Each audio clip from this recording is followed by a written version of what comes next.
The people of Egypt are the inheritors of the pharaohs, kings who built with eternity in mind.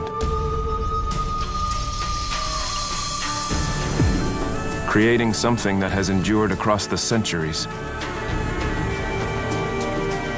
Their legacy is the Egyptian heart. Forged in adversity in the desert, nourished on the fertile banks of the Nile. There have been Egyptians and in Egypt for 5,000 years. They share honor and discipline, joy, hope, and acceptance. This is their Egypt, their country, through their eyes.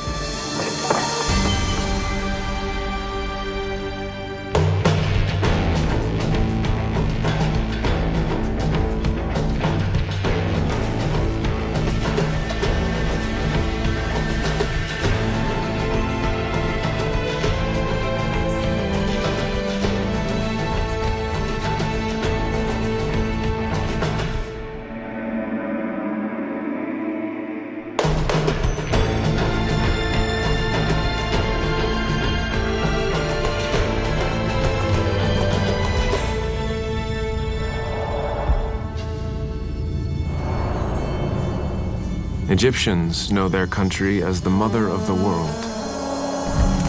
In Cairo, 17-year-old Ali lives among the chaotic crowds of Africa's largest city. While in the pharaonic capital of Luxor, Mansour Bourek explores the silent secrets of his ancestors. Across the desert, in a remote oasis, Khadija Nenni lives by customs that keep her hidden from view.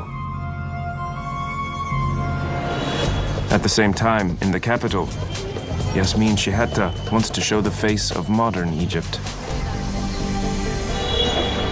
Each of these people has their own Egypt, a place of change and constancy, of sudden chaos and serene calm.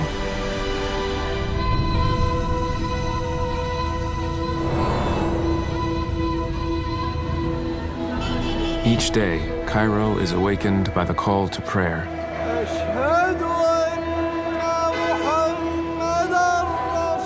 This first wave of sound builds to a roar as 18 million people start 18 million days. Among them, Ali Abdel Fattah Mohammed, a master of Cairo's streets and alleyways. He delivers bread, fresh from the oven, all over the old city. If you're experienced, it's as if there are no obstacles in your way and there's no traffic. But the job's really hard. Coming and going with the bread and carrying everything on my head. By the end of the day, my neck's killing me. Ali works 15 hours a day, 7 days a week. It's the beginning of Ramadan. Along with 90% of the population, he's fasting.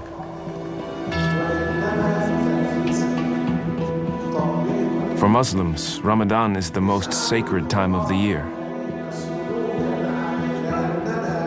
For 1 month, they do not eat or drink from sunrise to sunset. Not even a sip of water may pass their lips. But they must still find time and energy each day for both work and worship. Then, when evening prayers are over, the fast is broken with feasting known as iftar. For most of Cairo, Ramadan is a time of celebration. But for Ali, it's the busiest time of the year. The more feasting there is, the more bread he delivers. I can earn up to $6 a day delivering bread on the bike. I live off $1 and save the rest for my family. Ali was 7 years old when he came to Cairo. His parents sent him alone from their small village in the south. That was 10 years ago. Ever since, he has been the family's chief earner. They need money. If it wasn't for me, they'd have to borrow from people. That's why I have to work hard, so they're not indebted to anyone. When Ramadan is over, Ali plans to return home knowing he's done his duty.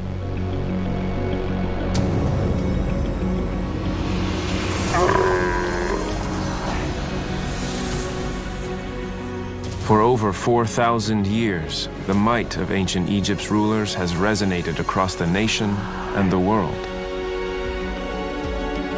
The pharaohs built to ensure that their names would be remembered for all time. And today, their monuments still dominate their land.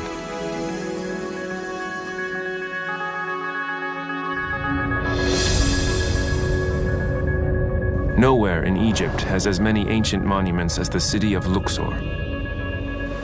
Once the pharaoh's ceremonial capital, it is now the richest archaeological territory on the planet.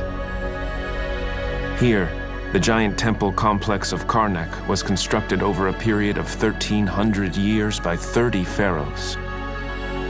Built on the east bank of the Nile, the ancient Egyptians believed Luxor to be the land of the living. Across the river, the west bank was the land of the dead. This is where the pharaohs constructed their sacred burial ground, the Valley of the Kings. Carved into solid rock, Tutankhamun and at least 50 other pharaohs sunk their tombs deep underground. Inside, elaborate hieroglyphs provided the dead with knowledge to help them on their passage in the afterlife.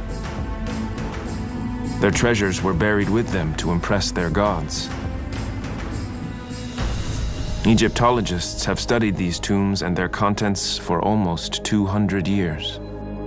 But just half a mile away, 600 more tombs remain unexplored.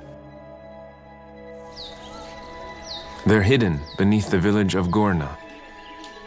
Villagers first built homes above tombs here at least 300 years ago.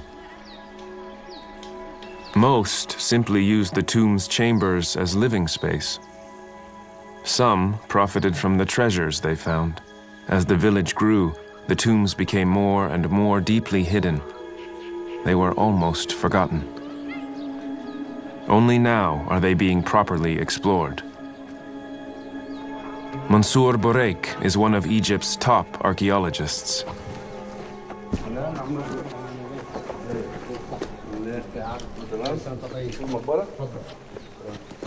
Ahmed Abdel Rasoul's family lives above one of the biggest tombs in the village. Its safekeeping has been a matter of family honor for generations.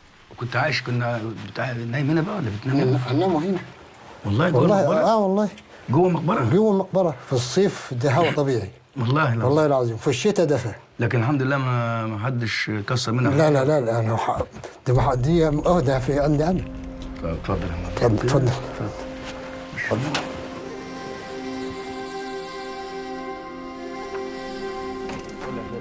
The tomb's former glory is obscured, but they can still see the reason why it was built. الصدر اللي كان بيبقى عليه اللي هو الجعرين والتمام كانت بتبقى على منطقة الصدر دي. لكن هي الموميا ما نعرفش بقى هل سيدة أو راجل، دي هتبان لما تتفحص كويس. هو الموميا دي بقايا الموميا بتبان. The remains of this mummy show that the tomb was looted at some point in the past. بس منظر The way the skeleton is broken tells me that whoever found it intentionally targeted the chest because that is where the body would have been decorated with priceless jewelry. اللي بتبقى ورا القلب وكده في الحاجات اللي كانت بتتباع. شكرا. عفوا. Mansour has seen enough to know that there is more to be uncovered. These tombs may be as important as any yet found. Near the ancient city of Luxor, a village built above unexplored pharaonic tombs is being evacuated. For Ahmed Abdel Rasoul, it's the end of an era. The government has offered him a new home so the tomb hidden beneath his house can become the focus of Egypt's busiest archaeological dig. 45 locals have shifted close to 80 tons of dirt and debris, each bucket carefully checked for the smallest of artifacts. In the entrance, they've uncovered immaculate artwork, beautifully preserved. It suggests that this was the tomb of someone important. Experts in restoration reverse centuries of neglect using distilled water to uncover the original artwork. Already, they've found hieroglyphs that reveal the owner of the tomb, a noblewoman who died 3,000 years ago. This has been a dream come true for us archaeologists. There are so many gaps in ancient Egyptian history that we hope to understand by uncovering these magnificent tombs.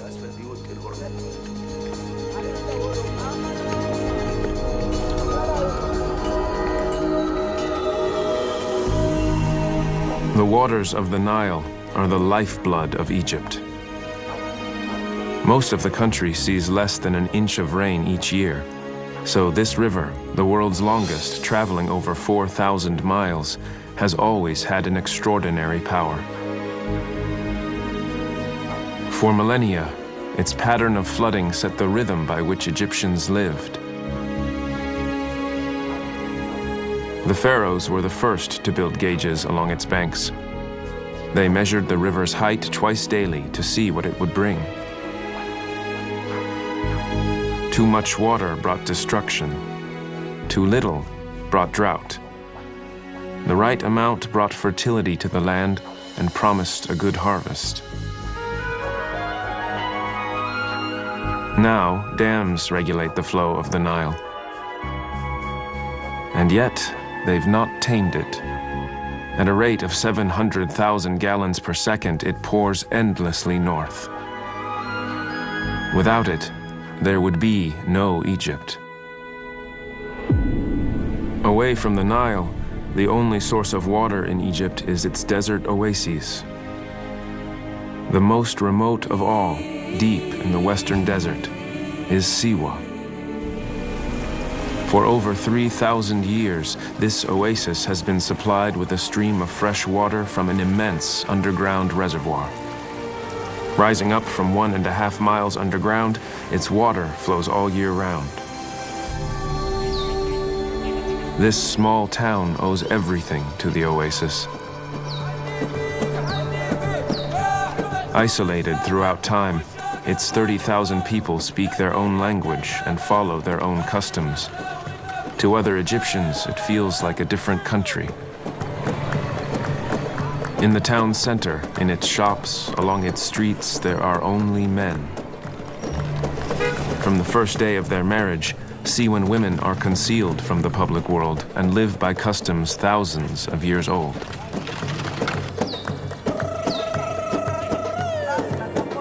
Khadija Nenni, a married mother of 5, has lived with Siwa's rules all her life.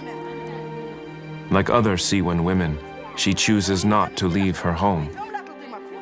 When a Siwan woman wants to do anything outside the house, she has to ask permission from her husband. She has to take his permission the night before, not just before she leaves. If he says yes, then it's okay. But if he says no, then that's it. عايزين خضار يا جابر. خضار ايه؟ طماطم وبطاطس. Like all Siwan women, Khadija cannot go out to shop. She must send her husband Gaber to buy groceries. والصابون لوازم البيت. عندك صابون ما خلصناها الأسبوع اللي فات. نقول يعني لو نحن تعملنا زي If we were to go into town to do our own shopping, they would raise hell about it. يعملوا لك ميعاد. It's the biggest taboo. أكبر عيب عندنا.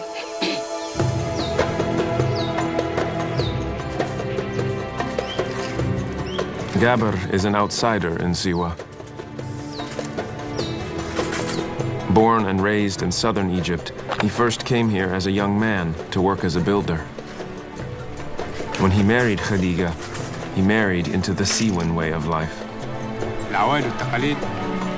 No women go out. Customs and traditions dictate this. But I feel this is wrong.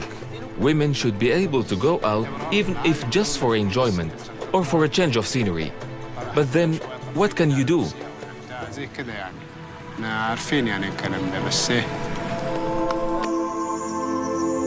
But there is one place where Siwan women are allowed some freedom. Nearly every family owns a palm tree garden where they grow dates that are famous across Egypt, a source of immense pride as well as income. It is part of the home, yet separate from it. Getting there requires careful preparation. When a Siwan woman is allowed to go out, she has to wear a dark jalabiya, cover her face, and wear a shawl over her clothes. No part of her body must show. It's the way it is here.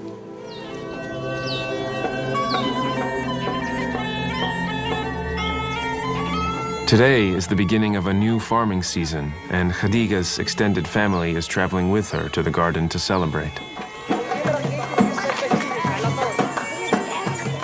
On arrival at the garden, the town's social rules can be left behind. It's the one place outside home where men and women, girls and boys can all interact together. It's my garden, mine, not someone else's, so I'm at ease. I can take off my veil, roll up my sleeves, and start working.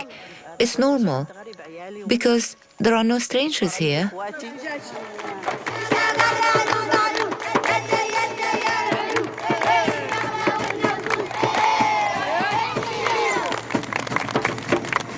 The irrigation channels have been dry for 3 months. They're choked with weeds. It's the men's job to clear them before the water arrives. And in this garden, they take their orders from a woman. They do what they are told, because I have fun with them. Things don't get done by shouting. You've got to get them used to working with women from a young age.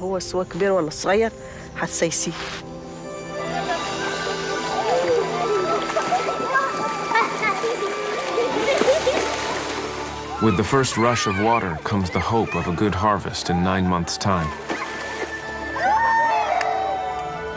When the water flows through the garden, I feel happiness, as though I was the one drinking.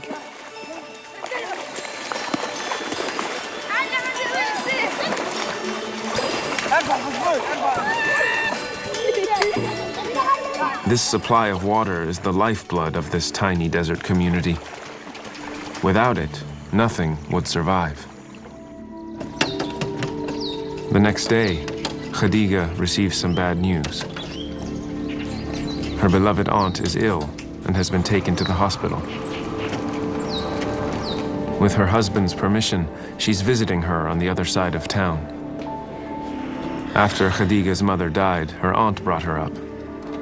They've been especially close ever since.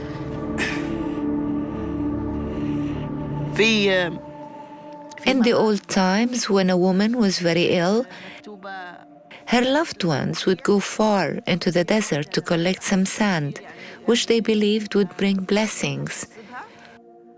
When they returned, they would tie the sand in the woman's veil.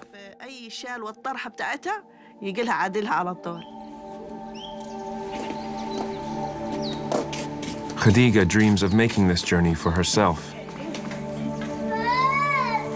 In living memory, no Siwan woman has ever ventured out into the desert.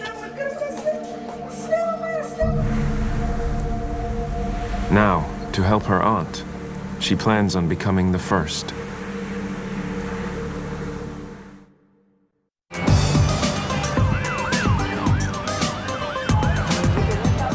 Outside of the home, men run Egyptian society. They hold 98% of the seats in government and are considered the providers of their families across the nation. Women are idealized as wives and mothers, but have always been celebrated for their beauty.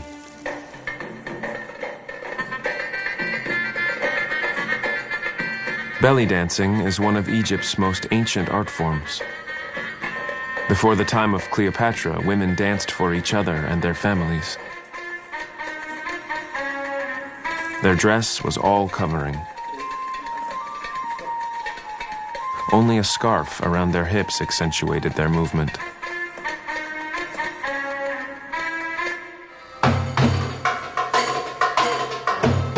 In the 1930s, the influence of Hollywood brought risque costumes that exposed the dancer's body.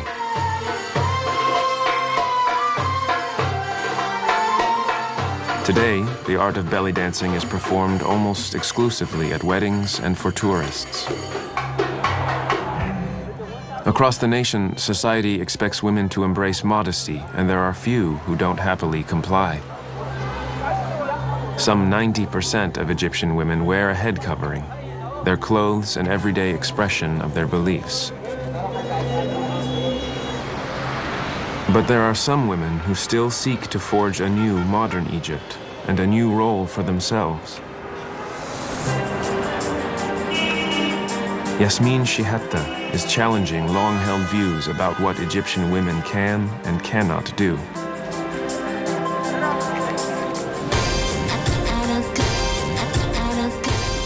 She's the creator and publisher of Egypt's best-selling women's lifestyle magazine, Enigma.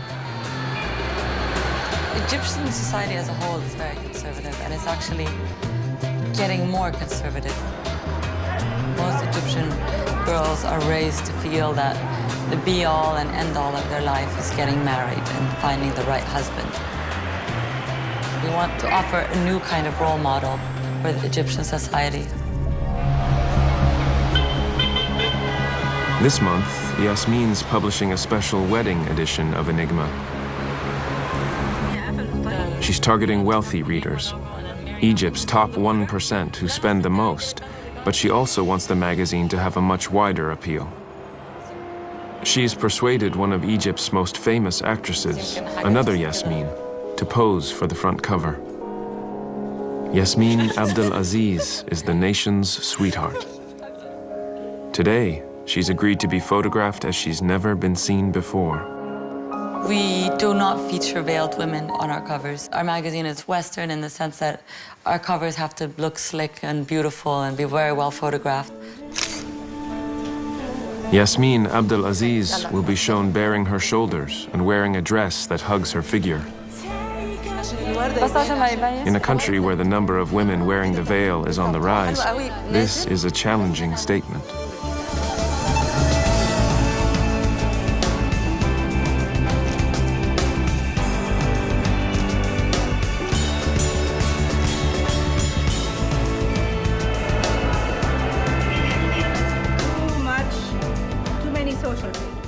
Yasmin lives in central Cairo with her mother and grandmother.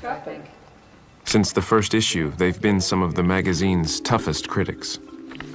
We need to reduce the social pages. Okay, you have to understand the clients all want to be put in the social pages. That's commercial suicide.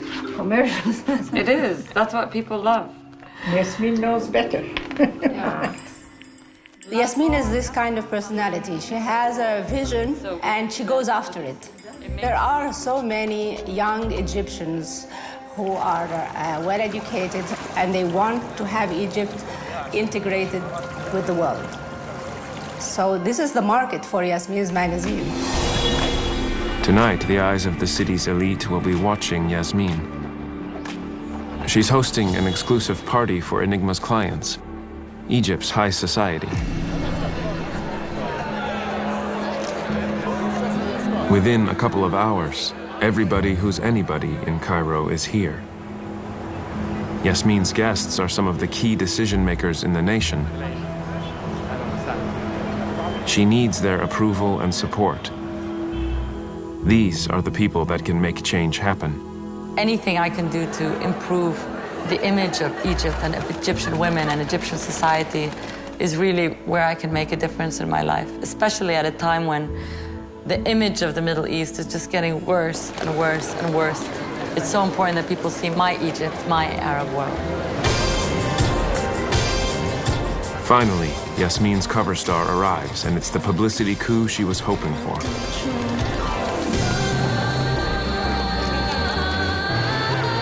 The next week, Enigma's special wedding edition becomes a best-selling issue.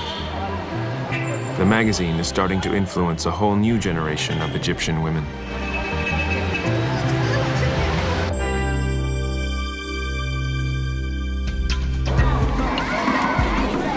In the desert oasis of Siwa, women live by ancient traditions. At a school parade, girls are able to move freely through their town center, but it won't be for long. By 17, most Siwan girls are married. From their wedding day onwards, nearly all take on the traditional lifestyle lived by their mothers. In a last bid to help her aunt, Khadija has decided to make a pilgrimage into the desert. She wants to collect pure sand, once trusted by her ancestors to hold healing powers. Although a journey of less than 2 miles, it is one no Siwan woman has made in living memory. We've been living all our lives here in Siwa, but I've never seen the desert. We've never been there. We don't know anything about it. We've heard that it's beautiful, but that's all. ما نعرفوش حاجة عنها.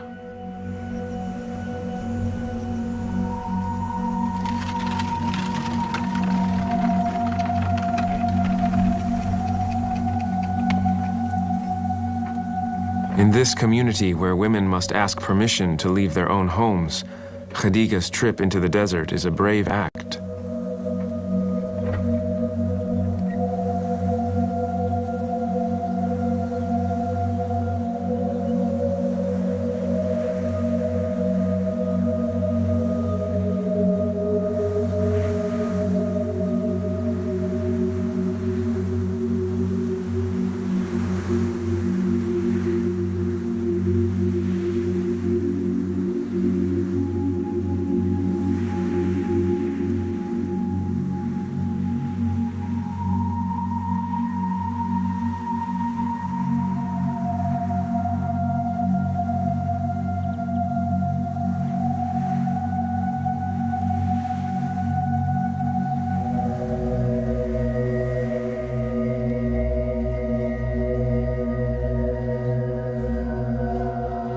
من الصحراء مبير واحد كنت راح تسي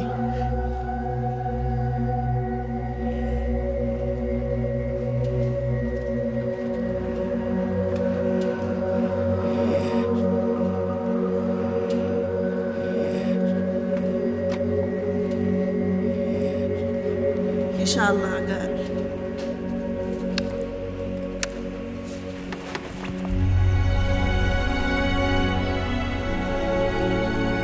Khadija's aunt had been close to death. But 2 weeks after the visit, news comes that she has made a recovery which astonishes her doctors. She can return home.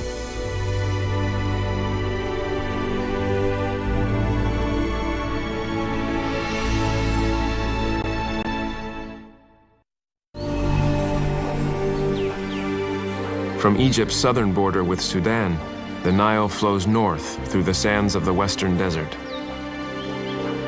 and it teems with life. Crocodiles compete with fishermen, eagles follow its line, and for most of its length, there are people. 95% of all Egyptians live along its banks. They drink its water. It feeds their crops, and since the beginning of recorded history, it has brought the country its wealth. It's more than 4,000 miles long and travels through 8 other countries. But the Nile is Egypt's river. In Cairo, Ali is racing to make a delivery before midday. During Ramadan, the entire city stops to pray at 12 noon. In the center of Old Cairo is El Azhar Mosque, the spiritual heart of Egypt for over 1,000 years.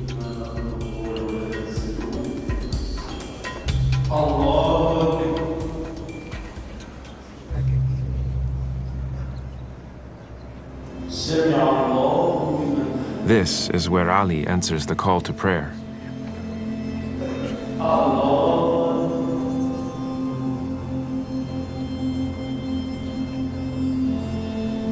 During this month of prayer, Muslims are expected to refrain from lying, anger, envy, and greed. It's a time for self-improvement. فأيما مسلم بات جائع وأهل الحي يعلمون بأنه جائع فقد برئت منهم ذمة الله ورسوله. من هنا يحدث التعاون، وتعاونوا على البر والتقوى ولا تعاونوا على الإثم والعدوان، ويحدث المحبة والمودة والألفة، لأن الصدقة بتزيل الحقد والكراهية من قلوب الفقراء على الأغنياء. فإذا أعطينا للفقير صدقة دعلنا بدل أن يدعو علينا.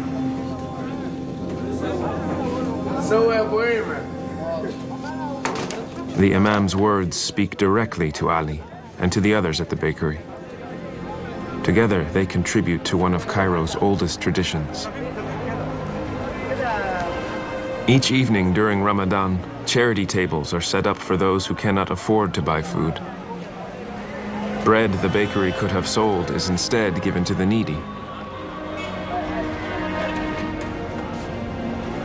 In Cairo, where at least 20% of the population lives beneath the poverty line, these meals are a very real blessing. In Ramadan, when someone brings food, he'll ask others to join him, and they'll eat together. There's no such thing as asking someone to pay.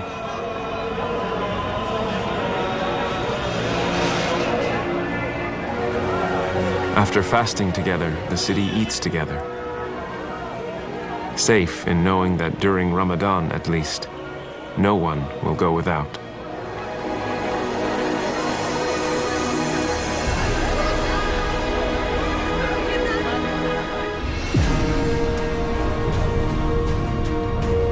The vast continents of Africa and Asia are linked by Egypt's Sinai Peninsula. Its dramatic mountains were the setting of the Old Testament. Mount Sinai still commands the landscape. Over the millennia, a nomadic people have made the desert their home, the Bedouin. Their very name means inhabitants of the desert. For generations, they followed their herds, owning only what their camels could carry. Once 300,000 strong, only 22,000 Bedouins remain today. For them, the Sinai Desert offers everything they need to survive.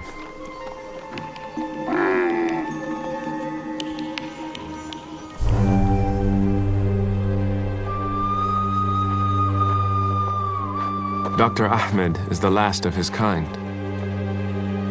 He's the only surviving Bedouin healer in the Sinai Peninsula. 67 years old, he walks over 10 miles a day to remote communities with no access to hospitals or modern medicine.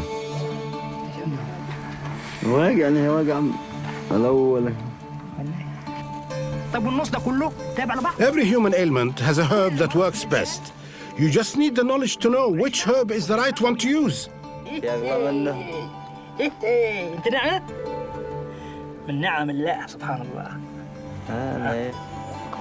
Dr. Ahmed's brand of medicine is unique.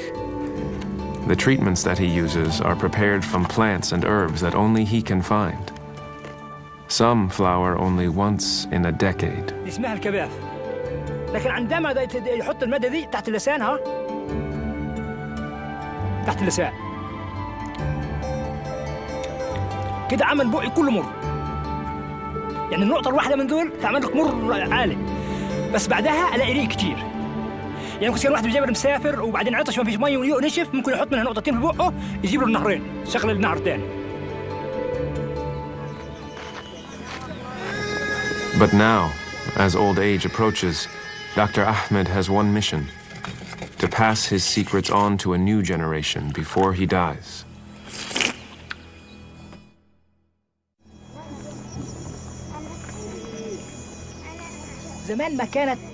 Long ago, there wasn't a single tribe here who didn't have two healers, a man and a woman.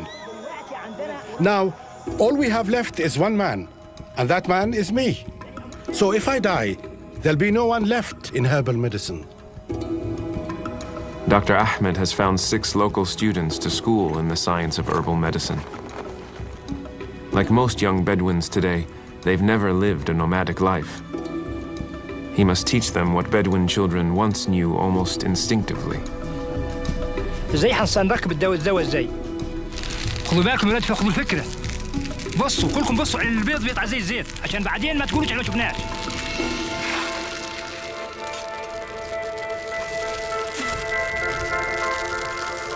بصوا الزيت اهو خرجها خلاص.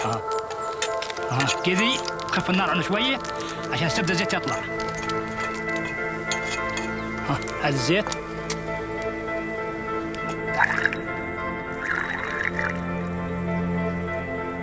كذي ممكن ايه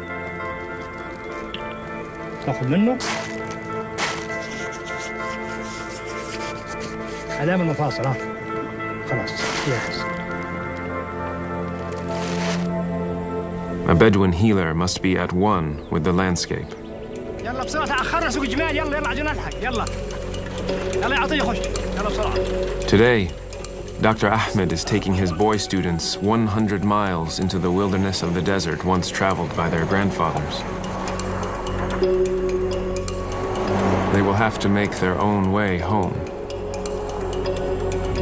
To ensure their safe return, Dr. Ahmed is buying the boys the most essential piece of all Bedouin equipment.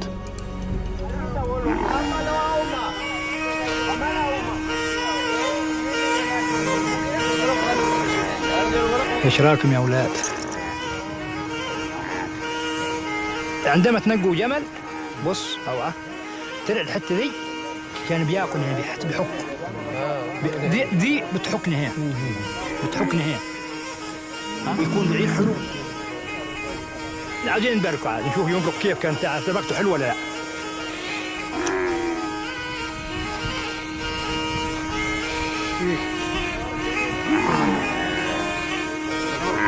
يابك احنا على محطة خل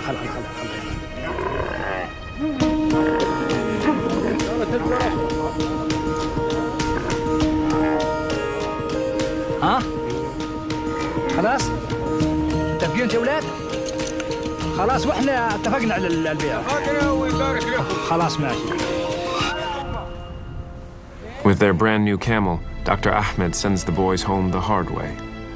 حتى كان عارفوا طريق معكم مش ما تمشوا في الليل عشان طريق في الليل ما يتوهش عنكم. خلفوا النهار في الليل مرحوا من الظلام يضرب مرحوا. ها وتجيني في كاترين فوق. ها ماشي خلاص انا بستناكم.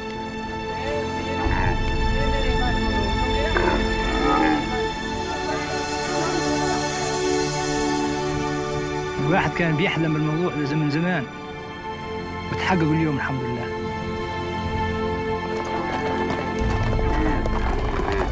An everyday journey for their ancestors. For the boys, today this is a rite of passage.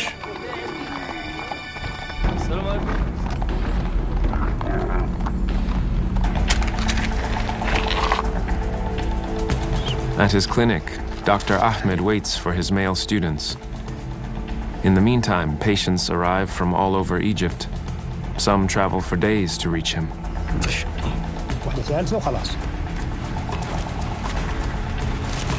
كده خلاص ان شاء الله بالشفاء. بعد 3 ايام نعمل الثاني.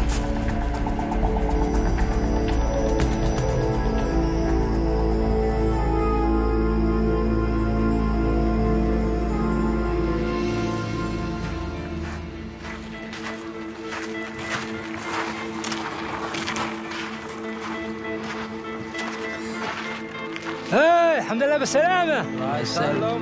وين تأخرتوا؟ قعدنا بالطريق. قعدتوا كيف قعدتوا؟ God willing, the other students will also soon become doctors and herbal healers.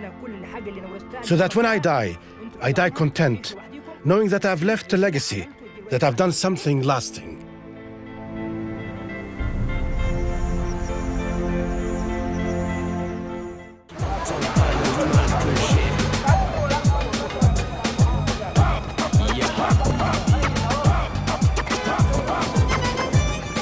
Ali has one more day of work at the bakery before he can return home. It's the last day of Ramadan, and the city is worn out after the month-long cycle of prayer and fasting.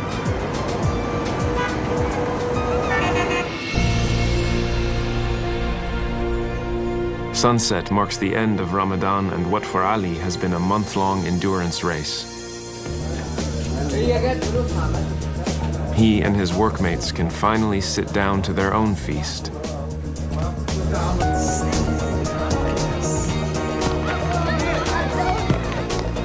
Like the other boys, Ali has spent his youth working 7 days of the week and fending for himself.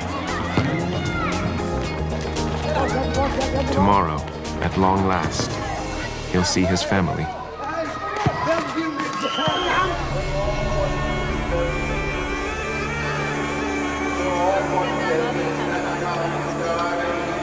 The day after Ramadan is known as Eid al-Fitr.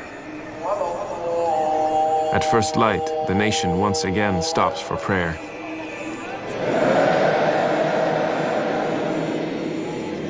It marks the beginning of the holidays, a time of forgiveness and thanksgiving celebrated by Muslims across Egypt.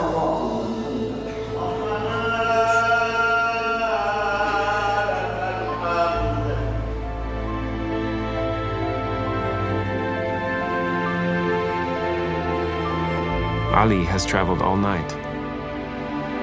After 10 long months away from his village and his family, it's the welcome he wished for.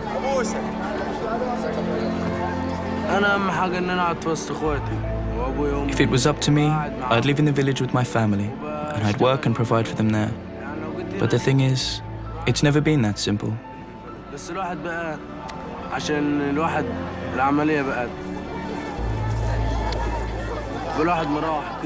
It's a great feeling when you've brought everyone their presents and greet them with a kiss on both cheeks. Ali's wages have brought some peace for his family. He knows the importance of what he does. If things were good, I wouldn't have let him go. I would have let him stay. But our situation needed it. We really needed it. Ali's been the main breadwinner for 10 years. One day, one of his younger brothers will take over. Until then, he will carry on.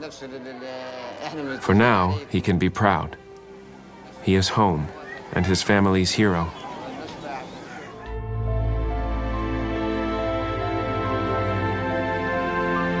In Egypt, the ancient past is a living thing.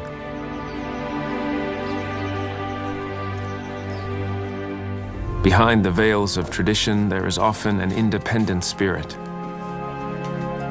There are countless ordinary people, young and old, who make extraordinary sacrifices.